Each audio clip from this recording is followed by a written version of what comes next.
रेणूने लग्नानंतर नवीन आयुष्य सुरू केलं. तिची सासू शांता यांनी सुरुवातीला तिच्यावर प्रेमाने भरलेले स्वागत केलं.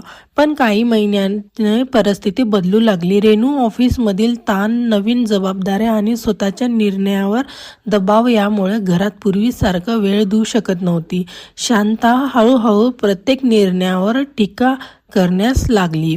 एके दिवशी रेणूने घर खर्च थोडा जतन केला आणि आता शांता यांना न सांगता ठेवले. शांता समजली की रेणूने तिला विश्वास न ठेवता पैसा गुप्त ठेवला आहे. त्या गैरसमजातून लहान लहान वाद घरात वाढू लागल्या. माझ्या मुलीसारखी ती होती, पण आता तिचं हृदय बदललेलं आहे, शांता मनात म्हणाली. पण सत्य वेगळं होतं. रेणू फक्त परिस्थितीशी जुळवत होती. तिचं हृदय अजूनही प्रेमाने भरलेलं होतं. सामाजिक बांधवांनीही न नात्यावर ताण आणत होती.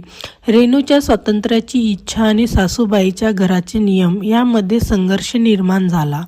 एके दिवशी रेणूची बहीण प्रिया सत्य समजून घेऊन दोघीशीही संवाद साधले. तिने सांगितलं की गैरसमज होणे नैसर्गिक आहे, पण प्रेम आणि संवाद कायम ठेवायचा. ही चर्चा शांता आणि रेणूमध्ये जागृती ठेवली. शांता समजली की रेणूची वागणूक बदलली नव्हती, ती फक्त परिस्थितीशी जुळवत होती. त्या दिवशी शांता म्हणाली की माझ्या चुकीच्या समाजामुळे तुला दुखवले रेणू, पण आता मला कळालं की तुझं हृदय नेहमीच्या माझ्यासाठीच आहे. त्यापासून दोघींमध्ये नवे नाते प्रस्थापित झाले. लहान लहान गैरसमज मिटले.